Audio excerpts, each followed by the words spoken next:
கதையோட ஆரம்பத்துல ஒரு வாய்ஸ் ஓவர் நம்மளோட கடந்த காலத்தை கூடயே கட்டி வைக்கிற ஒரு விஷயம்தான் இந்த புகைப்படங்கிறது. ஒரு தருணத்துல நம்மள நாமளே போட்டோகிராஃபி எடுத்து வச்சுக்கிட்டோம் அப்படின்னா அது காலத்துக்கும் அழியாம இருக்கும். நம்மளோட கடந்த காலத்தை ஞாபகப்படுத்தக்கூடிய ஒரு விஷயமா இருக்கும்.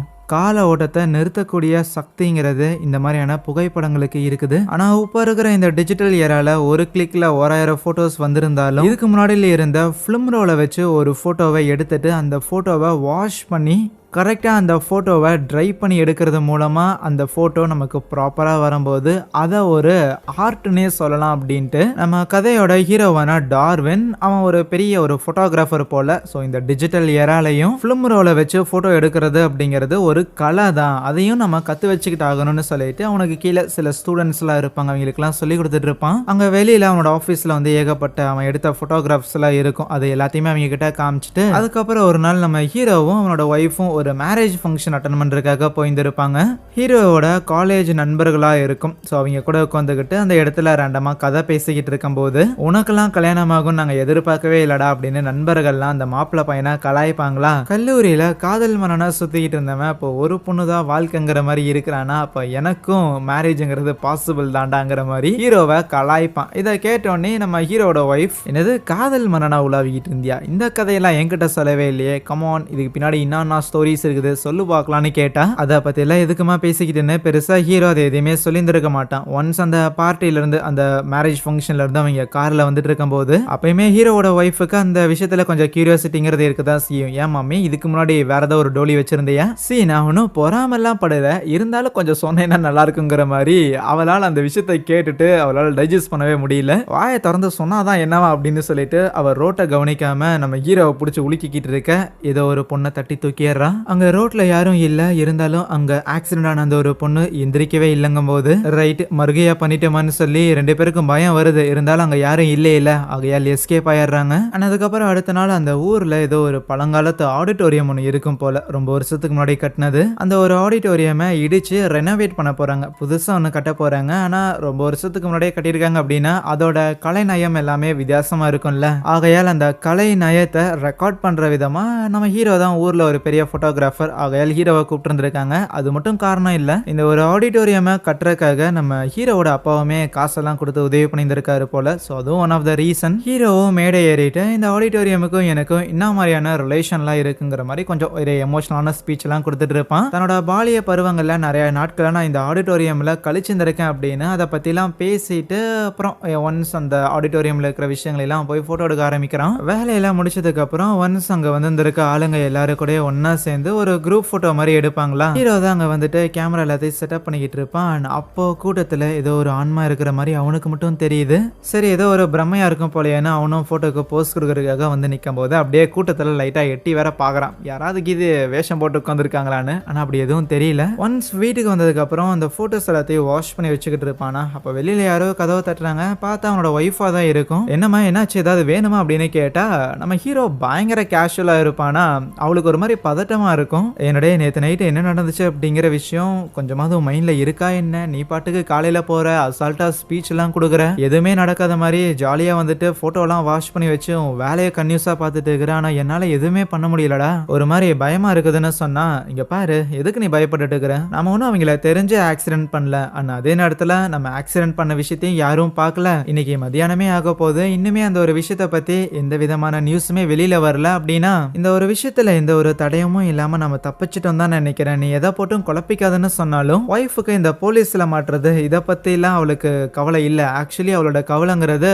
இப்படி நம்ம ஒருத்தங்களை இடிச்சிட்டோமே அவங்களுக்கு என்னாச்சுன்னு கூட தெரியலையே அப்படிங்கிற அந்த ஒரு கில்ட் வந்து இருக்கும், குற்ற உணர்ச்சிங்கிறது இருக்கும். உனக்கு என்ன, நீ சும்மா சைட்ல உட்காந்துட்டு தானே வந்த, டிரைவ் பண்ணது நான் தானே, அதனாலதான் எனக்கு இந்த வருத்தம் இருக்குதுங்கிற மாதிரி அவ ஃபீல் பண்றா. நான் ஹீரோக்கெல்லாம் அது எதுவுமே கிடையாது. அதுக்கப்புறம் நேரா இந்த லென்ஸ் எல்லாம் கிளீன் பண்ற மாதிரியான ஒரு கடைக்கு போயிட்டு அந்த ஆடிட்டோரியம்ல அவன் சில போட்டோஸ் எல்லாம் எடுத்து வந்திருப்பான்ல, அதுல வந்து சம்திங் ஏதோ பிளர்ரா இருக்கிற மாதிரிலாம் தெரிஞ்சிருக்கும். அதனால தான் லென்ஸை கிளீன் பண்றதுக்காக கொடுத்தா அவரு அதை செக் பண்ணி பார்த்துட்டு இல்ல நல்லா தான் இருக்குதுன்னு, லென்ஸ் இப்படி நல்லா இருந்துமே இந்த மாதிரி போட்டோல ஏதோ ஒரு உருவம் தெரிஞ்சிருக்குதுன்னா கண்டிப்பா நீ கேமரால ஒரு பேய போட்டோ எடுத்திருந்திருக்க தெரியுமா அப்படின்னு சொல்லக்குள்ள ஹீரோவுக்கு லைட்டா ஜர்க் ஆகும். சும்மா சொன்னடா இந்த காலத்துல பேய் அது நம்பிக்கிட்டு இருக்கிற, அது ஏதாவது லைட்டிங் சரியில்லாமல் இருந்திருக்கலாம், இல்லைனா லைட்டு பக்கம் இல்லை லென்ஸ் பக்கம் சம்திங் ஏதாவது தூசிக்கு இது வந்திருக்கலாம், அதனால அந்த மாதிரி தெரிஞ்சிருக்கலாம்.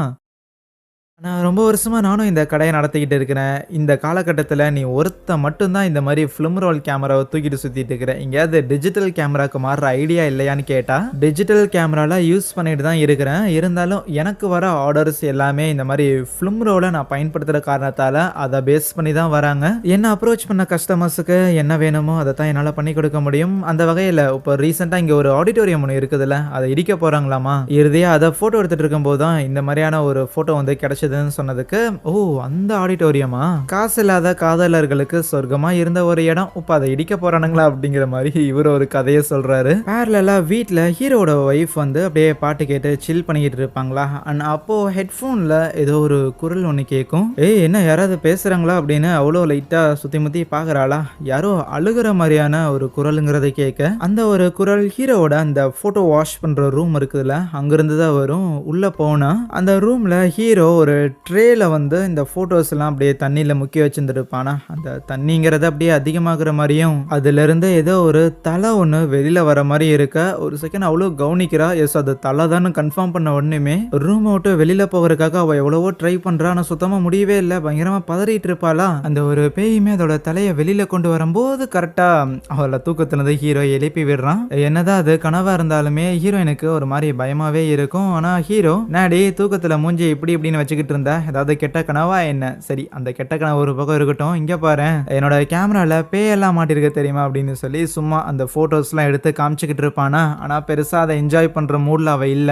ராதர் இந்த மாதிரி நேற்று நைட்டு நம்ம ஒரு லேடியை ஆக்சிடென்ட் பண்ணியிருந்தோம்ல, அந்த ஸ்பாட்டுக்கு போய் பார்க்கலாமா? ஏன்னா நீ சொன்ன மாதிரி எந்த ஒரு கேஸும் ரிப்போர்ட் ஆன மாதிரி தெரியல. அதனால என்ன நடந்துச்சு, நம்ம ஆக்சிடென்ட் பண்ண அந்த ஒரு லேடி அவங்களுக்கு என்ன நடந்ததுன்னு ஏதாவது தெரிஞ்சுக்கிட்டாகணும். அதனால போவோமா அப்படின்னு கெஞ்சி கேட்க, அந்த மேட்டர் ஒன்று அவ்வளோ பயமுறுத்துற மாதிரி இருந்துச்சுன்னா அதை பத்தி யோசிக்காம இருக்கிறதா பெட்டர்னு ஹீரோ நினைக்கிறான். இருந்தாலும் இவ அப்படி கேட்கறங்காட்டியே சரின்னு ரெண்டு பேரும் நேற்று நைட்டு ஆக்சிடென்ட் நடந்த அந்த ஸ்பாட்டுக்கும் போறாங்க. அங்க பக்கத்திலே ஒரு தள்ளுவண்டி கடை இருக்கும். அங்க போயிட்டு ஏதோ சாப்பிட்றதுக்கு வாங்குற மாதிரி. தலைவா அப்புறம் என்ன இந்த பேனரை மேல யாரோ கார் ஓட்டு ஏற்றின மாதிரி தெரியுது, என்னாச்சு அப்படின்னு அங்க சரிஞ்சிருக்கிற ஒரு பேனரை கை காட்டி கேட்கக்குள்ள, தெரியல தலை நேற்று நைட்டு எவனோ போதையை போட்டு வந்து முட்டிட்டான்னு நினைக்கிறேன், யாரு என்ன எதுன்னே தெரியலன்னு சொல்லும் போது, சரி யாருக்காவது அடிபட்டுச்சான்னு கேட்டா, இல்ல தலை அப்படிலாம் எதுவும் இல்லைங்கிற மாதிரி தான் அந்த கடைக்காரர் சொல்றாரு. சரியான நேரத்துல ஹீரோவோட ஃப்ரெண்ட் ஒருத்தர் போலீஸ்ல வேலை பார்க்குறாரு போல. அவரும் கால் பண்ணிட்டு ஏற்கனவே ஹீரோ சொல்லியிருந்திருப்பான், இந்த மாதிரி நேற்று நைட் ஏதாவது ஹிட் அண்ட் ரன் அப்படின்னு சொல்லி ஏதாவது கேஸ் இது போலீஸ் ரெக்கார்ட்ஸ்ல இருக்குதா பார்த்து செக் பண்ணி கொடுன்னு. ஆனா அதே மாதிரி அந்த ஃப்ரெண்டுமே செக் பண்ணி சொல்றான், அப்படிலாம் யாருமே எந்த ஒரு கம்ப்ளைண்ட்டும் கொடுக்கல. சரி கம்ப்ளைண்ட் தானே கொடுக்கல, ராதர் ஏதாவது ஆக்சிடென்ட் வந்து கம்ப்ளைண்ட் ஃபைல் பண்ணாம நேற்று நைட் நடந்திருக்குமா அப்படின்னு இந்த ஒரு ஸ்ட்ரீட்ல இருக்கிற போலீஸ், சில லோக்கல் போலீஸ்ல இருப்பாங்கல்ல, அவங்க கிட்ட கேட்டு விசாரிச்சு பார்த்ததுலயுமே எந்த ஒரு டீடைல்ஸும் கிடைக்கல. ஆக மொத்தத்தில் நேற்று நைட் இவங்க ஏதோ ஒரு லேடியை இடிச்சிருந்திருக்காங்க. ஆனா அந்த மேட்டர் இவங்கள தவிர வேற யாருக்கும் தெரியல. அடுத்த நாள் காலையில ஹீரோயின் ஏதோ யூனிவர்சிட்டியில போட்டோகிராஃபி படிச்சுட்டு இருக்கிற போல அங்க கிளாஸ் எடுத்துட்டு இருக்கிற வாத்தியாரும் ரெண்டு விதமான போட்டோவை காமிச்சிட்டு, அதுல ரெண்டாவது போட்டோல வந்து சம்திங் ஏதோ ஒரு பேய் இருக்கிற மாதிரி தெரியுதா, இந்த ரெண்டு போட்டோல எது ரியல்னு சொல்லுங்க பார்க்கலான்னு கேட்கும்போது நிறைய பேர் ஆப்வியஸ்லி அந்த தெர்மல் கேமரால எடுத்த போட்டோ தான் உண்மைங்கிற மாதிரி சொல்லுவாங்க. ஆனா இவர் என்ன சொல்றாருன்னா, இல்ல ரெண்டு போட்டோவுமே உண்மைதான்னு சொல்றாரு. ரெண்டாவது போட்டோல ஒரு பேய் இருக்கிற மாதிரியான உருவாங்கிறத தெரிஞ்சிருந்திருக்கலாம். ஆனா அதை நம்மளால எடிட் பண்ணிலாம் வைக்க முடியாது. ஏன்னா அந்த ரெண்டாவது இமேஜை ஒரு போலராய்ட் கேமராவில் நாங்கள் எடுத்தோம் அப்படின்னு சொல்லிட்டு ஒரு போலராய்ட் கேமராவை எடுத்து டெமோ பண்ணி காட்டுறாரு. ஸோ இப்படி தான் அதை எடுப்போம். இன்ஸ்டண்ட்டாக நமக்கு ஃபோட்டோங்கிறது வந்துடும், எந்த விதமான எடிட்டுமே இதில் இல்லைன்னா எக்ஸ்பிளைன் பண்ணுவார். இதே நேரத்தில் ஹீரோ வீட்டில் வேலை பார்த்துக்கிட்டு இருப்பானா. ஸோ அப்படி வேலை பார்த்துட்டு இருக்கும்போது அந்த குரூப் ஃபோட்டோ எடுத்து வந்துருப்பான்ல அந்த ஆடிட்டோரியமில், அதை க்ளீன் பண்ணிக்கிட்டு இருப்பான். ஆனால் அப்போது அதில் அந்த உருவங்கிறது இருக்கும். அந்த உருவம் நகர வேற செய்யுமா. என்னடா இது என் கண்ணை என்னாலேயே நம்ப முடியலையேன்னு உனக்கு லைட்டாக கொஞ்சம் ஷாக்கா இருக்கும். அப்ப கரெக்டா ஹீரோயின் உள்ள வரக்குள்ள, என்னடி கிளாஸ பாதியிலே கட்டையை போட்டு வந்துட்டே அப்படின்னு ஹீரோ கேட்டுட்டு இருக்கும்போது, அப்போ யாரோ கால் பண்றாங்களா. போய் மொபைலை எடுத்து பார்த்தா அது ஹீரோயினா இருக்கும். இவனுக்கு ஒரே பக்குன்னு ஆயிடுச்சு. ஏன்னா இப்பதான் அவ உள்ள இருந்தா. அட்டென்ட் பண்ணி என்ன மேட்டர்னு கேட்டா, இந்த மாதிரி நீ ஒரு பேய் போட்டோலாம் எடுத்திருந்தே இல்ல, அது ரிலேட்டடா கிளாஸ்ல எனக்கு ப்ரொஃபசர் ஒரு பாடம் எடுத்துக்கிட்டு இருந்தாரு, வேணும்னா அந்த ஆள் கிட்ட நீ எடுத்த அந்த போட்டோவை காட்டலாமே அப்படின்னு கேட்டிருந்திருப்பா. காட்டலாமே அப்படின்னு யோசிச்சுக்கிட்டு அதுக்கப்புறம் ஹீரோ அப்போ ரூம்குள்ள இருந்ததுன்னு அப்படின்னு சொல்லி நேரா ரூம்குள்ள போறான். ஆனா அங்க யாரும் இல்ல. அதுக்கப்புறம் ஹீரோ நேரா அந்த யூனிவர்சிட்டி கிளம்பி போயிட்டு அந்த ப்ரொஃபஸரை மீட் பண்ணி 2 பேரும் அந்த போட்டோவெல்லாம் காட்டுவாங்க. ஹீரோ எடுத்து வந்திருப்பான்ல, அதுல பேய் இருக்கிற மாதிரி தெரிஞ்சிருக்கும்ல அந்த போட்டோவை. அந்த ப்ரொஃபஸர் ஓப்பனா சொல்லிடுவாரு, உங்களுக்கு நம்பிக்கை இருந்தா இருக்குதுன்னு வச்சுக்கோங்க, இல்லைன்னா இல்லைன்னு வச்சுக்கோங்க, ஆனா நான் பொய் சொல்லல. இதே மாதிரியான இன்சிடென்ட்ஸ் எனக்கும் நடந்திருக்குது. நானும் என்னோட போலராய்ட் கேமராவை பயன்படுத்தி என்னோட பேரண்ட்ஸோட வீட்டில் என் ஃபேமிலி கூட போட்டோ எடுக்கும்போது இறந்து போன என்னோட அம்மாவோட ஆன்மாங்கிறது அந்த போட்டோல இருந்துச்சு. இந்த ஒரு மேட்டருங்கிறது எனக்கு மட்டும் நடக்கல, இது வரைக்கும் ஏகப்பட்ட பேருக்கு நடந்திருக்குது. ரொம்ப பிடிச்சு போன நபர்கள்லாம் இருப்பாங்கல்ல, அம்மா, அப்பா, ஃப்ரெண்டு, லவ்வர் அப்படின்னு சொல்லி நிறைய பேர் ஏதோ ஒரு காரணத்துக்காக உங்களை மிஸ் பண்றாங்க, இல்லை உங்களை ரொம்பவுமே பிடிக்குது, அந்த மாதிரி ஏதோ ஒரு ரீசனுக்காக அவங்க உங்க கூடயே இருக்கிறாங்கன்னா சில டைம் அவங்க உங்களை கான்டாக்ட் பண்ண முயற்சி பண்ணும்போது இந்த மாதிரியான அப்பியரன்ஸை கேமரால கொடுப்பாங்க அப்படிங்கிறது என்னோட புரிதல். உங்களுக்கு அது எப்படி வேணுமோ அப்படி எடுத்து மாதிரி சொல்லுவாரு. அதுக்கப்புறம் ஒரு நாள் ஹீரோ இந்த போட்டோலாம் எடுக்கிற வேலை பார்த்துட்டு இருக்கிறான்ல, அப்படி வேலையெல்லாம் முடிச்சதுக்கு அப்புறம் எல்லாரும் அங்கிருந்து போயிருவாங்க. அவனும் கேமராலாம் எடுத்து வைக்கலான்னு இருந்தா சடனா பவருங்கிறது கட் ஆயிரும். இவனுமே என்னடா ஆச்சு, யாராவது இருக்கிறீங்களா அப்படின்லாம் கத்திக்கிட்டு இருப்பான். ஸ்டூடியோல எங்கடா பவர் கட் ஆகுதுன்னு. ஆனா பவர் கட் ஆகுறதோட நிக்கல, அங்க இருக்கிற கேமராங்கிறது ஆட்டோமேட்டிக்கா கிளிக் ஆக ஆரம்பிக்குதா. எவனாவது உள்ள இது வந்துட்டு காமெடி பண்றீங்களாடா அப்படின்னு சொல்லி ஹீரோக்கு செமையா கடுப்பாயிரும். கத்திக்கிட்டு இருப்பான். ஆனா ஒவ்வொரு டைமும் அந்த கேமராவோட லைட்ஸ் ஃபிளாஷ் ஆகும்போது ஹீரோ பக்கத்துல யாரோ இருக்கிறாங்க, அத அவன் கவனிக்கல. யாராவது வந்து ஏதாவது காமெடி பண்றீங்களாடா அப்படிங்கிற மாதிரி டென்ஷன் ஆயிட்டு அதுக்கப்புறம் எப்படியா ஸ்விட்ச் போர்டு கிட்டலாம் போய் ஏதாவது அமுக்கிலாம் பாக்குறான். அதுக்கப்புறம் அதுவே ஆட்டோமேட்டிக்கா கரண்ட்ங்கிறது வந்துருது. தென் லேட்டர் வீட்டுக்கு போறதுக்கு முன்னாடி ஹீரோ ஹாஸ்பிட்டல் போவானா. அங்க போயிட்டு இந்த வெயிட் செக் பண்ற மிஷின் இருக்கும்ல, அதுல ஏறி நின்னுகிட்டு இருந்தா அங்க இருக்கிற ஒரு நர்ஸ் நம்ம ஹீரோவை, எங்க சார் கொஞ்சம் இறங்கிட்டு திருப்பி ஏறி நில்லுங்க பார்க்கலாம் அப்படின்னு கேட்டுக்கிட்டு இருப்பா. இந்த பாடியில இவ்வளவு வெயிட் அப்படின்னு சொல்லி ஹீரோவோட உடல்நிலையை பார்த்து அவ ஷாக் ஆகுறா போல. ஆக்சுவலி ஹீரோவுக்கு ஆக்சிடென்ட் நடந்திருக்கும்ல, அந்த நாள்ல இருந்து அவனோட கழுத்து வலிங்கிறது கொஞ்சம் ஜாஸ்தியா இருக்குது. மேபி அந்த ஒரு ஆக்சிடென்ட்டால எங்கேயாவது கழுத்துக்கு இது சுருக்கு பிடிச்சிருந்துருக்குமா என்ன ஏதுன்னு தான் விசாரிக்கிறதுக்கு வந்திருப்பானா. டாக்டர்ஸுமே பெருசா சொல்லிக்கிற அளவுக்கு எதுவும் இல்ல தெரியல. மேபி அது ஏதாவது ஒரு சின்ன டிஸ்கம்ஃபர்ட்டா தான் இருக்கும்னு நினைக்கிறேன். நீங்க கொஞ்சம் பிசியோதெரப்பியை ட்ரை பண்ணி பாருங்க, உங்க நெக் போன்ல எல்லாம் எந்த ஒரு பிரச்சனை இல்லைன்னு சொல்லி அனுப்பி விட்டுருவாங்க. அதுக்கப்புறம் வீட்டுக்கு வந்த ஹீரோவுமே சும்மா டிவி பார்த்துட்டு இருக்கும்போது அப்போ நம்ம ஹீரோ கூட வேலை செய்யற ஒரு பையன் வருவானா. இந்த நேரத்துல இங்க நீ என்னடா பண்றேன்னு சொல்லி ஹீரோக்கே ஒரே ஷாக் தான். வந்தவன் அந்த பொண்ணு அப்படின்னு உளறிக்கிட்டே இருக்க, என்னடா எப்பவும் தெளிவா தானே பேசுவேன், என்ன இவ்வளவு பதட்டமா இருக்கிற, அந்த பொண்ணுன்னு சொல்றீங்கன்னா ஏன்டா ஏதாவது அஃபேர் கீது வச்சிருந்திருக்கியா, உன் பொண்ணாட்டிக்கிட்ட மாட்டிக்கிட்டியா, சரி இரு ரொம்ப பதறாத, ஏதாவது உன் ஒய்ஃப் கூட எது சண்டை போட்டு வந்திருப்ப, நானே அவளை கூப்பிடுறேன் அப்படின்னு அந்த பையனோட ஒய்ஃபுக்கு கால் பண்ணுவானா. ஆனா கால் பண்ணிட்டு அப்படியே திரும்பி பாக்குறான், பார்த்தா அந்த ஆளை காணும். மனபிராந்தியெல்லாம் இந்த மாதிரி 2-3 டைம்லாம் கூட வருமா என்ன அப்படின்னு சொல்லி ஹீரோவுக்கு கொஞ்சம் பதட்டமாக ஆரம்பிக்குது.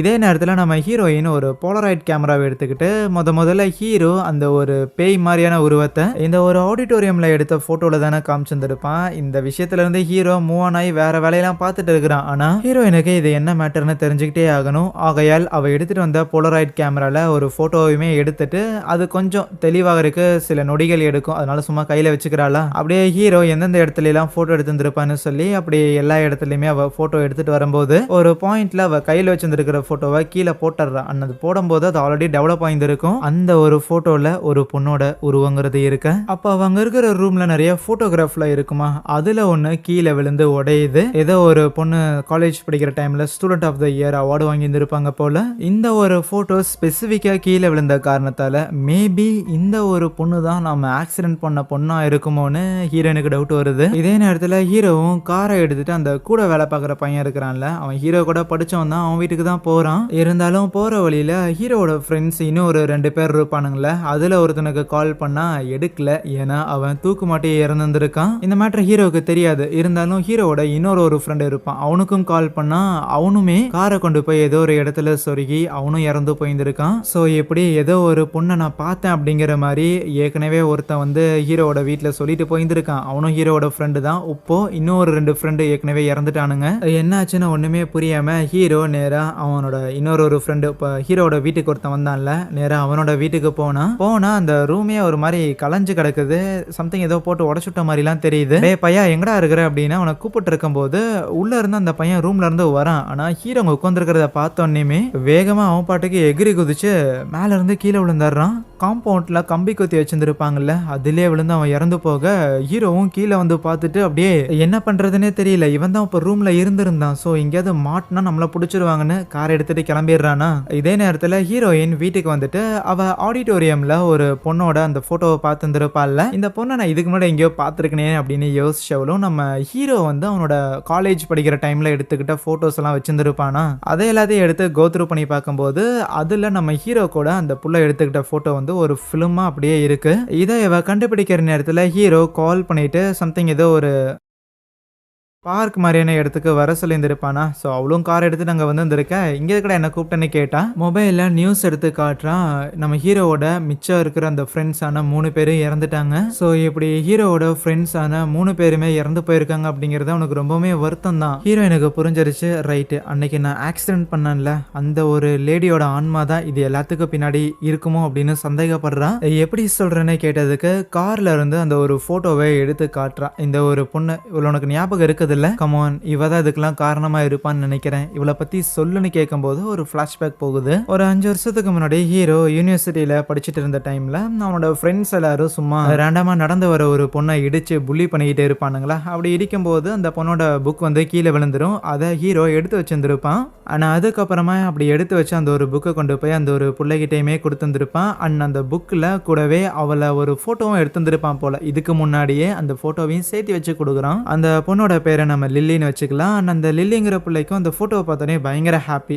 பரவாயில்லையே சூப்பராக எடுத்திருக்கேன்னு. அவ ஏதோ ஒரு ட்ரெடிஷ்னல் டான்ஸ் எல்லாம் பண்ணுவா போல. அந்த ஒரு ஆடிட்டோரியம்ல தான் அந்த டான்ஸுங்கிறத பண்ணுவாங்களா. ஒரு டைம் அப்படி ஆடிட்டோரியம்ல போட்டோ எடுத்துட்டு இருக்கும்போது அப்பதான் ஹீரோ இந்த பிள்ளையை பார்த்துட்டு சும்மா போட்டோ எடுத்து வச்சிருந்திருப்பான். இப்போ வாய்ப்பு கிடைக்கும் போது பேசுறான்.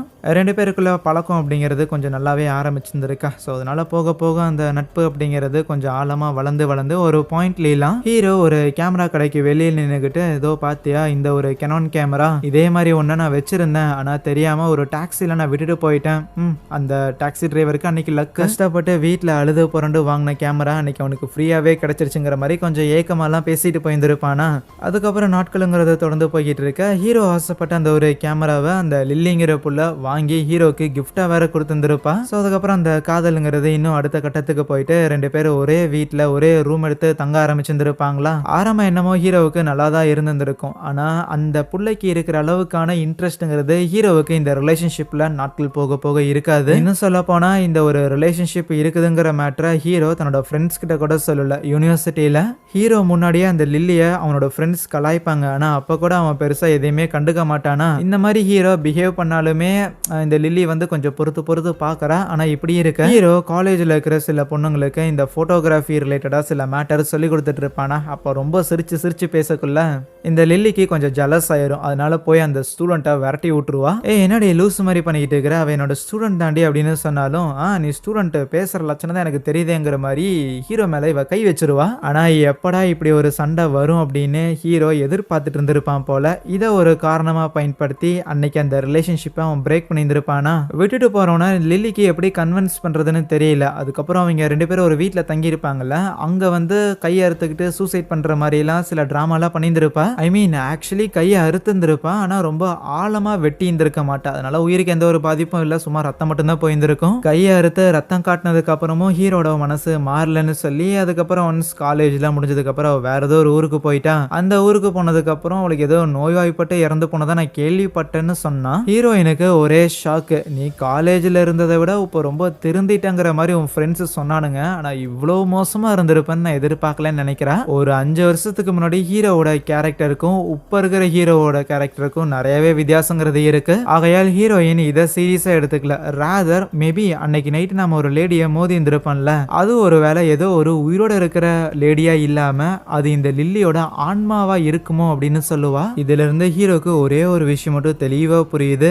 3 பேர் இறந்துருக்காங்கன்னா டெஃபினட்டா அடுத்த டார்கெட் நானா இருக்க வாய்ப்பு இருக்குதுன்னு. ஒன்ஸ் 2 பேரும் திருப்பி வீட்டுக்கு போனதுக்கு அப்புறம் ஹீரோ இதை நினைச்சு கொஞ்சம் வருத்தப்பட செய்யறானா. அதுக்கு ஹீரோயின் என்ன சொல்றானா, இல்ல மேபி உங்களை கொலை பண்ணணும் அப்படின்னா அதை ஏற்கனவே பண்ணியிருந்திருக்கலாம். ஒருவேளை உங்களை தவிர மற்றவங்களை கொலை பண்றது மேபி அந்த ஆன்மா வந்து ஏதோ ஒரு விஷயத்த நம்ம கிட்ட கன்வே பண்ண ட்ரை பண்ணதோ ஏதோ ஒன்று பேசுறதுக்காக முயற்சி பண்ணதுன்னு நினைக்கிறேன். ஸோ கண்டிப்பா அந்த பொண்ணு இறந்து போறதுக்கு முன்னாடி அவளுக்கு என்ன நடந்துச்சுங்கிறத தெரிஞ்சுக்கிட்டு ஆகணுங்கிற மாதிரி சொல்லுவா. சொல்றதோட மட்டும் இல்ல, அடுத்த நாளே நம்ம ஹீரோயின் நேரா போயிட்டு அந்த பிள்ளைக்கு ஆக்சுவலி ஸ்டூடெண்ட் ஆஃப் த இயருங்கிற ஒரு அவார்டு ஒன்று கிடைச்சிருந்திருக்கும் அந்த லில்லிக்கு. அதன் காரணமாக அந்த லில்லியோட மேற்படிப்புக்கு அவளுக்கு நிறைய ஸ்காலர்ஷிப்லாம் கிடைச்சிருந்திருக்கும். அப்படி அவளுக்கு ஸ்காலர்ஷிப் கொடுத்த ஒரு ஆள் கிட்ட போய் அந்த லில்லியோட போட்டோவை காமிச்சிட்டு, ஏங்க உங்களுக்கு இந்த புள்ள வந்து எவ்வளவு நாள் உங்க ஸ்காலர்ஷிப்ல படிச்சது, ஏதாவது டீடைல் தெரியுமான்னு கேட்டா, லில்லியோட போட்டோவை பார்த்தோன்னே அந்த ஆள் என்னன்னா ஒரு மாதிரி டிஸ்கஸ்டிங்கா முகத்தை வச்சுக்கிட்டு, இவளா காலேஜ் விட்டு போயிட்டா, அவ போனாங்காட்டி அவளோட ஸ்காலர்ஷிப்பையும் நாங்க ரிவோக் பண்ணிட்டோங்கிற மாதிரி சொல்லிட்டு, அது என்ன காரணம், எதனால போனா அப்படிங்கறத எதையுமே இவர் சொல்றதா இல்ல. இருந்தாலும் இந்த யூனிவர்சிட்டியில படிக்கும்போது இந்த ஊர்ல இருக்கிற ஏதோ ஒரு கேர்ள்ஸ் ஹாஸ்டல்ல தங்கியிருந்திருப்பா போல. ஏழ்மையான பொண்ணுங்களுக்கு எல்லாம் ஃப்ரீயா அதை நடத்துறாங்களோ என்னமோ. அங்க போனோடனேயுமே அங்க முன்னாடியே வந்து இந்த குரூப் போட்டோல வச்சிருந்திருப்பாங்க, லைக் இங்க யார் யார் இருந்தாங்கன்னு. ஸோ அந்த இடத்துல லில்லியோட அட்ரஸ் அவள் வாங்கிக்கிறாளா. இதே நேரத்தில் ஹீரோ இங்கே வீட்டில் இன்னும் இந்த கழுத்து வழியே போக மாட்டேங்குதுன்னு சொல்லி அவன் கழுத்தை தடவிட்டுக்கு வந்திருப்பானா. அப்போ கரெக்டாக ஹீரோயின் வருவா. அந்த லில்லி எங்கே இருந்தா அப்படிங்கிறதுக்கான அட்ரஸ் வந்து கிடச்சிருந்துருக்கு. அங்கே தானே கடைசி அவள் இறந்து போனான்னு நீ சொன்ன. மேபி அங்கே போனால் லில்லிக்கு என்ன நடந்துச்சுன்னு தெரியும்ட்டு 2 பேரும் கார் எடுத்துகிட்டு நைட்டு ட்ராவல் பண்ண ஆரம்பிச்சிருந்துருப்பாங்க. ஆனால் அப்படி ஒரு இடத்துல சிக்னலில் வெயிட் பண்ணிட்டு இருக்கும்போது ஹீரோவுக்கு அங்கே ரோட்டில் அந்த லில்லி இருக்கிற மாதிரி தெரிய, அது சும்மா ஒரு பாடி மாதிரி தான் கிடக்கிற மாதிரி இருக்கும். ஆனா அடுத்ததே அவ எந்திரிச்சு அப்படியே காரை ஃபாலோ பண்ண ஆரம்பிக்கிறா. பயத்துல என்ன பண்றதுன்னு தெரியாம ஹீரோ வேகமா காரை ஓட்ட ஆரம்பிக்கிறானா. அன்னிவன் வேகமா ஓட்டுனதுல தூங்கிக்கிட்டு இருந்த ஹீரோயின் கண் விழிச்சாரா. பயங்கர வேகமா இவனும் கார் ஆக்சலரேட் பண்ணிக்கிட்டு இருக்க. சைட்ல இருந்து வர மாதிரி இருக்கு, முன்னாடில இருந்து வர மாதிரி இருக்கு. எதையுமே ஹீரோயின் கிட்ட சொல்லலினாலும் ஓகே எதையோ பார்த்து பயந்துருக்கான ஹீரோயினே புரிஞ்சுக்கிற, அதனால கூட நான் ஓட்டுறேன்னு. அதுக்கப்புறம் 2 பேரும் அந்த லில்லியோட ஊருக்கே வந்துடுறாங்க. இருந்தாலும் நைட் டைம்ல எங்க போய் விசாரிக்கிறது, ஆகையால் ஒரு ஹோட்டல் ஒன்று புக் பண்ணியிருந்திருக்க. ரூமுக்கு வந்தோடனே ஹீரோயின் கேப்பா, இந்த மாதிரி யூனிவர்சிட்டியை விட்டுட்டு அவ போயிட்டாலாமா, அவளை தூக்கி விட்டுட்டாங்களாமா, இப்படி ஸ்டடீஸை டிஸ்கன்டினியூ பண்ணாங்காட்டி அவளோட ஸ்காலர்ஷிப்பையும் பிடுங்கிட்டாங்களாமா. ஏன் இதை பத்திலாம் சொல்லலன்னு கேட்டா ஹீரோக்கு அந்த மேட்டர்லாம் தெரியல. அவன் என்ன நினைச்சுக்கிட்டு இருந்தானா, காலேஜோட பாதியிலே நான் என்னோட மேற்படிப்பை கன்டினியூ பண்றதுக்காக வேற யூனிவர்சிட்டி போறேன் அப்படிங்கிற மாதிரி தான் அவ போனான்னு ஹீரோவுக்கு தெரியும். ஆனா அவளை துரத்தி விட்டுட்டாங்க, அவளோட ஸ்காலர்ஷிப் போயிருச்சு அப்படிங்கிற விஷயம்லாம் ஹீரோவுக்கு தெரியல. அடுத்த நாள் காலையில 2 பேரும் காரை எடுத்துட்டு அந்த லில்லியோட வீட்டை தேடி வந்துகிட்டு இருப்பாங்களா. தேடி வரும்போது வழியில இருக்கிற ஒரு லேடி கிட்ட அட்ரஸ் கேட்கும்போது அந்த லேடியோட பையன் என்னன்னா ஒரு மாதிரி நம்ம ஹீரோவையே குறுகுறுன்னு பார்த்துக்கிட்டே இருப்பான். அதை ஹீரோவும் கவனிக்கிறான். இருந்தாலும் சரி ஊருக்கு புதுசா வந்திருக்கும் அதான் பாக்குறான் போலே அப்படின்னு யோசிச்சுட்டு அதுக்கப்புறம் நேரா லில்லியோட வீட்டுக்கும் போக அந்த இடத்துல லில்லியோட அம்மாவையும் மீட் பண்றாங்களா. ஸோ அவங்கள பார்க்கும்போது லைட்டா பயமா தான் இருக்குது. இருந்தாலும் இந்த மாதிரி நாங்க லில்லியோட நண்பர்கள் டவுன்ல இருந்து சும்மா உங்களை பாக்குறதுக்காக தான் வந்திருக்கோம் அப்படின்னு சொல்லக்குள்ள, ஓ லில்லிக்கு நண்பர்களா இருக்கிறாங்களா, ஆனா நீங்க வரதா என்கிட்ட லில்லி சொல்லவே இல்லையே. சரி சரி நீங்க போய் ஹாலில் உட்காந்து வந்துடுங்க. லில்லிக்கு நேத்துல இருந்து உடம்பு சரியில்லை, அதனால அவர் ரூம்ல இருப்பா, நீங்க வெயிட் பண்ணுங்க, உங்களுக்கு நான் குடிக்கிறதுக்கு ஏதாவது எடுத்துட்டு வரேன்னு உள்ள போக சொல்லியிருந்திருப்பாங்க. இவங்க 2 பேரும் ஹாலில் உட்காந்துக்கிட்டு இருக்கேன். ஆனா அப்போ அந்த வீட்டோட செவுத்து பக்கத்துல ஏகப்பட்ட இந்த கேம்ப் ஃபயர் இருக்கும், இந்த சூடெல்லாம் இருக்குல்ல, ஸோ அதை வந்து நிறைய போட்டிருந்துருப்பாங்க. இதனோட இத்தனை இருக்கேன்னு சொல்லிட்டு ஹீரோவும் அந்த சூடத்தெல்லாம் ஃபாலோ பண்ணி போறானா. போய் பார்த்தா ஒரு ரூம்குள்ள அந்த லில்லிங்கிற புள்ள படுத்திருக்கிற மாதிரி தெரியுது. நமக்கு வந்த நியூஸ்ல இவ செத்துட்டா அப்படின்னு சொல்லியிருந்தாங்க. என்ன படுத்திருக்கான்னு சொல்லி ஹீரோ கையை வச்சு பார்த்தா அது லில்லியோட பாடியா இருக்கும். அதை அவங்க ஆச்சரியமா பார்க்கும்போது கரெக்டா லில்லியோட அம்மாவும் உள்ள வந்துருவாங்க. ஆஹா என்ன பண்ண போறாங்க அப்படின்னு பார்த்தா இல்ல எதுவும் பண்ணல. ராதர் இல்லப்பா என்னை மன்னிச்சிடுங்க, என்னால எனக்கு ஒரே ஒரு புள்ள, என்னோட ஒரே ஒரு சொந்தங்கிறது இவ மட்டும்தான், இவளையும் கொண்டு போய் புதைக்கிறதுக்கு எனக்கு மனசு வரலன்னு சொல்லி தான் வீட்லயே வச்சிருந்தான்லாம் வருத்தப்படுவாங்க. வந்த மேட்ரை சொல்றதுக்கு முன்னாடி அந்த லேடி கிட்ட இல்லம்மா வருத்தப்படாதீங்க, எங்களால புரிஞ்சுக்க முடியுதுன்னு சொல்லி ஹீரோயின் தான் கொஞ்சம் ஆறுதல்லாம் சொல்லிட்டு அதுக்கப்புறம் அந்த லில்லியோட ஆன்மாவை இவங்க நிறைய இடத்துல பார்த்துருப்பாங்கல்ல, அந்த போட்டோஸ் எல்லாத்தையுமே லில்லியோட அம்மா கிட்ட காட்டுறாங்க. இப்படி நீங்க லில்லியோட உடலை புதைக்காம வச்சிருக்கிற காரணத்தால தான் அவளோட ஆன்மா எங்ககிட்ட பேச முயற்சி பண்ணிருக்குதுன்னு நினைக்கிறேன். ஏதோ ஒரு விஷயத்த அந்த ஆன்மா எங்களுக்கு சொல்றதுக்காக முயற்சி பண்ணியிருக்குது. ஆனா இப்போ இங்க வந்து இருக்கிற நிலைமையில பார்க்கும்போது தான் அவளோட ஆன்மா இந்த பூலோகத்தை விட்டு போய் அவளோட ஆன்மா வந்து சாந்தி அடையணும்னா அதுக்கு நீங்க அவளோட உடலை வந்து புதைச்சாகணுமா, புரிஞ்சுக்கங்கலாம் எடுத்து சொல்லும் போது சரின்னா அவங்க அதுக்கு ஒத்துக்கிறாங்க. ஸோ இப்போதைக்கு லில்லியோட பாடியை அடக்கம் பண்றதுக்கான ஏற்பாடுகள்ல ஒரு பக்கம் நடந்துகிட்டு இருக்கும்போது அப்போ நம்ம ஹீரோயின் கிட்டையும் ஹீரோ கிட்டையும் அங்க பக்கத்து வீட்டில் ஒரு ஆள் இருப்பார். அவரு தான் லில்லியை பத்தின மேட்டர்லாம் சொல்றாரு. ஆக்சுவலி ஒரு 5 வருஷத்துக்கு முன்னாடி லில்லியை யூனிவர்சிட்டியை விட்டு அமுச்சு விட்டுருந்துருப்பாங்க. ஆனா இவ நான் படிப்பெல்லாம் முடிச்சுட்டேன், அதுக்கப்புறம் தான் வீட்டுக்கு வந்திருக்கேங்கிற மாதிரி இவங்க கிட்ட சொல்லியிருந்திருக்கா. ஆனா பிரச்சனை என்னன்னா அப்படி ஒன்ஸ் ஊர்ல இருந்து வந்தவ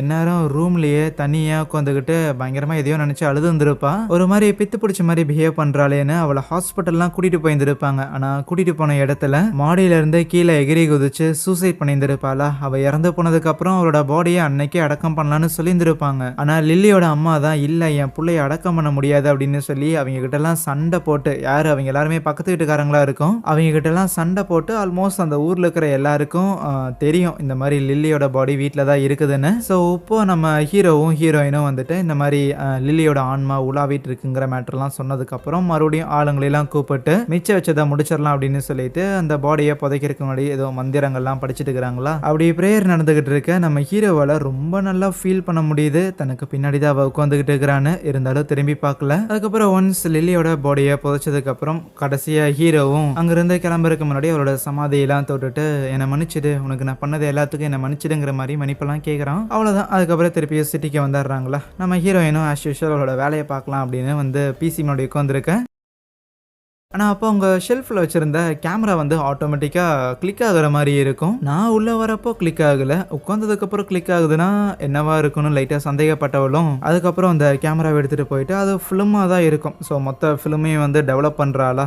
ஏகப்பட்ட ஃபோட்டோங்கிறது இருக்குது. ஆனால் அந்த எல்லா ஃபோட்டோவிலையுமே அந்த உருவங்கிறது தெரியுது. பட் இது என்ன ஒரு மாதிரி குழப்பமாக இருக்கேன்னு மொத்த ஃபோட்டோவையும் அடுக்குனதுக்கப்புறம் அதை ஒவ்வொன்றையும் ஒரு ஃப்ரேம் மாதிரி வச்சு பார்க்கும்போது தான் சம்திங் ஏதோ ஒரு உருவம், அதாவது அந்த லில்லியோட உருவங்கிறது டைரக்டா அங்க இருக்கிற ஷெல்ஃப் கிட்ட போகிற மாதிரி தெரியுது. ஒருவேளை அந்த ஆன்மா ஷெல்ஃப்ல இருக்கிற எதையோ ஒன்று காட்டுறதுக்காக முயற்சி பண்ணதோன்னு இவளும் தேடி பார்க்குறாளா. அப்படி தேடும்போது ஒரு கவர் ஒன்று கிடைக்குது, அதில் சில ஃபிலிம் இருக்கும். இதே நாட்டில் நம்ம ஹீரோவும் அவனோட அந்த ஃபோட்டோ ஷூட்டிங் வேலைக்காக வந்திருப்பானா. ஏதோ அவங்க நாட்டோட இந்த கலாச்சார உடைகள்லாம் இருக்கும்ல, அதை வச்சு அதோட தீமில் வந்து ஒரு ஃபோட்டோ ஷூட் நடத்திக்கிட்டு இருப்பான் போல. அதை பண்ணிட்டு இருக்கும்போது ஒரு பச்சை கலர் சொக்கப்பட்ட ஒரு லேடி ஒருத்தங்க வராங்களா. அதை பார்த்தோன்னே லைட்டாக ஹீரோக்கு பயமாயிருது. ஏன்னா இதே மாதிரியான ட்ரெஸ்ஸிங்க அந்த ட்ரெடிஷ்னல் டான்ஸ் ஆடும்போது லில்லியுமே போட்டிருந்திருப்பா. அதனால தான் லைட்டாக பேனிக் ஆகுது. சரின்னு அந்த பயத்தெல்லாம் கண்ட்ரோல் பண்ணிட்டு ஃபோட்டோ எடுக்கலான்னு பார்த்தா கேமராவில் பார்க்கும்போது அந்த லில்லி டான்ஸ் ஆடுற மாதிரிலாம் இருக்கு.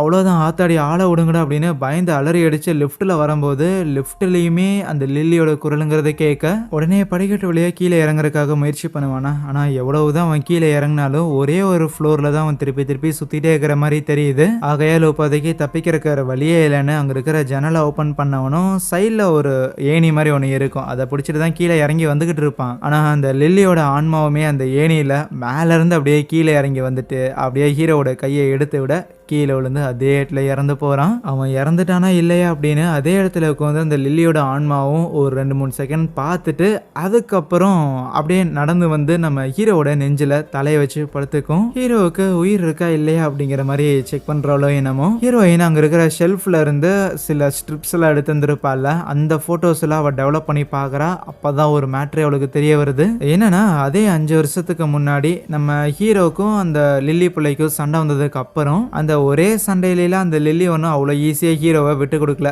ரேதர் ஒரு நாள் ஹீரோ தன்னோட ஃப்ரெண்ட்ஸ் கூட எல்லாம் பேசிட்டு இருக்கும்போது ஓரமாக உட்காந்து ஹீரோவையா முறைச்சு பார்த்துக்கிட்டு இருப்பாளா. என்னடா மாமி அந்த புள்ள உன்னை ரொம்ப நாளாக டாவடிக்கிறா, கண்டுக்கவே மாட்டேங்கிறே அப்படின்னு கூட இருக்கிற ஃப்ரெண்ட்ஸ் எல்லாம் கலாய்ச்சாலும் அவங்க கிட்ட சொல்லக்கூடாதுங்கிற மாதிரி தான் ஹீரோ இருக்கிறான். அதனாலேயே அவ சரியான டார்ச்சர் பார்ட்டிடா, எதுக்கு என் பின்னாடி சுத்துறானே தெரிலங்கிற மாதிரி தான் பேசுவான். இப்படி இருக்க ஒரு நாள் ஏதோ அந்த யூனிவர்சிட்டியில் ரொம்ப முக்கியமான ஒரு ஃபங்க்ஷனில் அந்த புள்ள வந்து ஆடியாகணும், அந்த லில்லி வந்து ஆடியாகணும். ஒரு மாதிரி பதட்டமாக இருக்குது, வேணும்னா என் கூட வந்து இருக்கிறே அப்படின்னு சொல்லி ஹீரோவுக்கு அவ மெசேஜ் அனுப்பியிருந்திருப்பாளா. அப்போ அந்த இடத்துக்கு ஹீரோட ஃப்ரெண்ட்ஸ் 2 பேரும் வந்திருப்பானுங்க. என்ன பதட்டமா இருக்கிற மாதிரி தெரியுது, ஓ அடுத்தது உங்களோட பெர்ஃபார்மன்ஸ் இருக்குதுல்ல, நீங்க வேணும்னா உங்க பெர்ஃபார்மன்ஸை மேடையில் காட்டுறதுக்கு முன்னாடி எங்க பெர்ஃபார்மன்ஸை நீங்க கொஞ்சம் பாக்குறீங்களா அப்படின்னு அவனுங்க கொஞ்சம் அத்துமீற பார்க்கும்போது அவனுங்க கிட்ட இருந்து இவ எஸ்கேப் ஆக முயற்சி பண்ணுவா. ஆனா அப்படி தப்பிக்க ட்ரை பண்றதுக்காக அவ அந்த ஆடிட்டோரியம்ல இருக்கிற ஒரு ரூமுக்கு போவாளா. அந்த இடத்துல இன்னொரு ஃப்ரெண்டும் இருப்பான். மொத்தமா 3 பேர் இருப்பானுங்க. முதல்ல சும்மா கலாய்க்கலாம் அப்படிங்கறதுக்காக தான் வந்திருப்பானுங்களோ என்னமோ. ஆனா அவனுங்க என்ன இன்டென்ஷன்ல இருக்கிறாங்கன்னு இவளுக்கு தெரியாதுல்ல. பயத்துல அங்க இருக்கிற ஒரு வேஸ் எடுத்து மண்டையிலே அடிச்சு விட அவ்வளவுதான் அந்த ஃப்ரெஜைலான மேல் ஈகோங்கிறது ட்ரிகர் ஆகி அவளை ஷேம் பண்ணணுங்கிறங்காட்டியே அந்த இடத்துல 3 பேரும் அவளை பிசிக்கலி அபியூஸ் பண்ண ஆரம்பிக்கிறாங்க. அப்போ சரியா ஹீரோவுமே இந்த மாதிரி லில்லியோட பெர்ஃபார்மன்ஸை பார்க்கறதுக்காக வந்திருப்பான். ஏன்னா எப்படியும் அவன் போட்டோ எடுத்தாகணும்ல. ஆல்ரெடி அவனே லேட்டு. அப்படி வர வழியில இப்படி யாரோ கத்துற மாதிரியான சத்தங்கிறது தனியா கேட்டுக்கிட்டு இருக்கும். இது ஏதோ நம்ம பசங்களோட வாய்ஸ் மாதிரி தெரியுதுன்னு வந்து பார்த்தா அங்க அவனுங்க லில்லியை அபியூஸ் பண்ணிக்கிட்டு இருக்க முதல்ல இவனுக்கு கோவம் வரும். இருந்தாலும் அவன் கூட இருக்கிற நண்பர்கள், ஹே மாமி என்னடா இதுக்கெல்லாம் நீ ஓவரா ரியாக்ட் பண்ணிட்டு இருக்கிற, எடு கேமராவை கையில சும்மா தானே வச்சிருந்திருக்க, போட்டோ 4-5 எடுத்து வை அப்படின்னு சொல்லி அப்படிதான் போட்டோ எடுத்துருப்பாங்க. அண்ட் இந்த போட்டோஸை தான் நம்ம ஹீரோயினுமே அந்த ஒரு கவர்ல இருந்து எடுத்துருப்பாள்ல, ஸோ அதை தான் பார்த்துருப்பா. ஒன்ஸ் இவனுங்க அபியூஸ் பண்ணிட்டு அதோட நிறுத்திட்டானுங்கன்னா அதுவும் கிடையாது. ஒரு நாள் லில்லியை காலேஜோட மேனேஜ்மெண்ட் கூப்பிட்டு இருந்திருப்பாங்களா, என்னன்னு அவங்கள போய் பார்த்தா ஹீரோ அந்த போட்டோலாம் எடுத்து வந்திருப்பான்ல, அதையெல்லாம் டெவலப் பண்ணி அவங்க கையில கொடுத்து வச்சிருந்துருப்பானுங்க. முக்கியமான ஒரு ஈவெண்ட் நடக்கிற டைம்ல பசங்க கூட உனக்கு ரூம்ல என்னடி கேக்குது அப்படின்னு அவளை காலேஜ் விட்டு தூக்கி விட்டு இருந்திருப்பாங்களா. காலேஜ் விட்டு உன்னை தூக்குறேன் அப்படின்னு சொல்லி அந்த லெட்டர்லாம் வந்திருக்க, அதெல்லாம் அவளுக்கு ரொம்ப பெரிய விஷயமா இருந்திருக்கும். வாழ்க்கையே முடிஞ்சிருச்சு அப்படிங்கிற அளவுக்கு அவ ரொம்பவுமே ஃபீல் பண்ணியிருந்திருப்பா. ஒரே ஒருத்தனுக்கு உண்மையா இருந்தேன் அப்படிங்கிற ஒரே ஒரு காரணத்துக்காக என் வாழ்க்கை இந்த அளவுக்கு சீரழிஞ்சிருச்சுன்னு சொல்லி ரொம்பவுமே வருத்தப்பட்டு இருந்திருப்பா. ஸோ அதுக்கப்புறம் தான் ஊருக்கு போய் இறந்து போனதெல்லாம் கட் பண்ண ஹாஸ்பிட்டல்ல இருந்து ஹீரோ கண்விழிக்க அங்க பக்கத்திலே தான் ஹீரோயினும் உட்காந்து வந்திருப்பாளா. ஆனா அவ ஹீரோ கிட்ட சில போட்டோஸ் எல்லாம் கொடுத்துட்டு போறா. அந்த போட்டோஸ்ங்கிறது லில்லி கூட அன்னைக்கு ரூம்ல யார் யார் இருந்தாங்க, அவனோட ஃப்ரெண்ட்ஸ் எல்லாம் இருக்கிறானுங்க, அவனுங்களோட போட்டோவா இருக்கும். ஹீரோ வந்து அந்த காலேஜோட மேனேஜ்மெண்ட்டுக்கு கொடுத்த போட்டோ வெறும் லில்லி இருக்கிற போட்டோவை மட்டும்தான். லில்லியை அந்த பசங்க அபியூஸ் பண்ணானுங்களே, ஸோ அந்த போட்டோ வந்து கொடுத்துருக்க மாட்டான். அதனாலதான் அன்னைக்கு லில்லிக்கு மட்டும் ஆக்ஷனுங்கிறது எடுக்கப்பட்டிருந்திருக்கும். ஸோ இவ்வளோ வருஷமா எதை மறைச்சு வச்சிருந்தானோ அந்த போட்டோஸ் எல்லாத்தையுமே ஹீரோயின் மூஞ்சி மேல விட்டெறிஞ்சிட்டு போயிருந்திருக்கா. அதுக்கப்புறம் ஒன்ஸ் வீட்டுக்கு வந்த ஹீரோவுமே, ஹே எங்கடி இருக்கிற லில்லி அப்படின்னு சொல்லி அந்த போலராய்ட் கேமரா வச்சு வீடு ஃபுல்லா போட்டோ எடுத்துக்கிட்டே இருப்பானா. ஆனா எங்கேயுமே லில்லியோட ஆன்மாவை அவனால பார்க்கவே முடியாது. அப்படியே கேமராவை தூக்கி எறிஞ்சு ஃப்ரஸ்ட்ரேஷன்ல உட்காந்துருக்க. அப்போ கேமரா ஆட்டோமேட்டிக்கா போட்டோ எடுக்குது. ஆனா அந்த ஒரு போட்டோவை பார்க்கும்போது தான் இவ்வளோ நேரமா ஹீரோவோட கழுத்து வலிக்கு காரணம், பிளஸ் லில்லியோட சொந்த ஊருக்கு போகும்போது ஒரு பையன் அவனை பார்த்து பயப்பட்டதுன்னு சொல்லி ஹாஸ்பிட்டல்ல ஹீரோவோட வெயிட்டை செக் பண்ணும்போது கூட ரொம்ப அதிகமா இருந்திருக்கும்ல. எல்லாத்துக்குமான காரணங்கிறது லில்லி ஹீரோவோட ஷோல்டர்ல தான் உட்காந்துருக்கா. அவ்வளவுதான் இறங்குடிங்கிற மாதிரி தன்னோட ஷோல்டரையே போட்டு அவன் ஒரு மாதிரி உலுக்கிக்கிட்டே இருந்தவனும் அப்படியே அங்க இருக்கிற கிளாஸ் எல்லாம் உடச்சுக்கிட்டு கீழே விழுக, அப்படியே கிளாஸ் பீசஸ் எல்லாம் குத்தி உடம்பெல்லாம் ரொம்பவுமே காயமாயிருது. அவனால ஒழுங்கா எந்திரிச்சு கூட நிக்க முடியல. போதாத குறைக்கு லில்லி வேற எக்ஸ்ட்ராவா ஒரு 50 கிலோ முதுகுல வேற ஏறி கொண்டிருக்க, தட்டு மாதிரி அங்க இருக்கிற ஸ்விம்மிங் பூல்ல போய் விழுகிறான், தண்ணியில மூழ்கி சாகுறான். கட் பண்ணா சில நாட்கள் கழித்து லில்லி இருக்கிறாள். ஸோ அவளை பத்தின உண்மைகள் 5 வருஷத்துக்கு முன்னாடி காலேஜில் யார் அவளை வந்து செக்ஷுவலி அசால்ட் பண்ணது அப்படின்னு சொல்லி அது எல்லாத்தையுமே ஆதாரப்பூர்வமாக நிரூபிக்கிறான். ஒழுங்கா படிச்சு ஸ்டூடெண்ட் ஆஃப் த இயருங்கிற பேரை வாங்கின ஒரு பிள்ளையோட லைஃபை நாசமாக்குனவங்க இந்த நாசக்காரர்களுங்கிறது ஹீரோவோட சேர்ந்து வெறும் ஒரு 4 பேர் மட்டும் கிடையாது. இதே மாதிரி இதே காலேஜில் கிட்டத்தட்ட 82 கேசஸ் வந்து ரிப்போர்ட் பண்ணப்பட்டிருந்திருக்கு. வெறும் கம்ப்ளைண்டா ரைஸ் பண்ணப்பட்டது மட்டும் இவ்வளவு அப்படின்னா அப்போ எத்தனை பேர் மௌனம் சாதிச்சுட்டு இருப்பாங்க. இந்த லில்லியோட கதையே 5 வருஷம் கழிச்சு தான் வெளியில வந்திருக்கு. இதே மாதிரி எத்தனை கதைகள் வெளியில வராமலே இருந்திருக்கும். இது எல்லாமே மாறணும் அப்படின்னு சொல்லி ஹீரோயின் சம்திங் ஏதோ ஒரு பிரசன்டேஷன் மாதிரி இதை பண்ணியிருந்திருப்பா போல. பிளஸ் அங்கே இந்த ஒரு படத்தையும் முடிக்கிறாங்க. எனிவேஸ் மக்களே, கண்டிப்பா இந்த படம் இன்ட்ரெஸ்டிங்கா இருந்திருக்கும் நம்புறேன். அப்படி பிடிச்சிருந்துச்சுன்னா மறக்காம இந்த வீடியோக்கு ஒரு லைக்கை தட்டி விட்டு இதே மாதிரி இன்னும் நிறைய இன்ட்ரெஸ்டிங்கான கதைகளை தொடர்ந்து பார்க்கறதுக்காக சேனலுமே சப்ஸ்கிரைப் பண்ணி வச்சுக்கோங்க. சரி, தேங்க்யூ.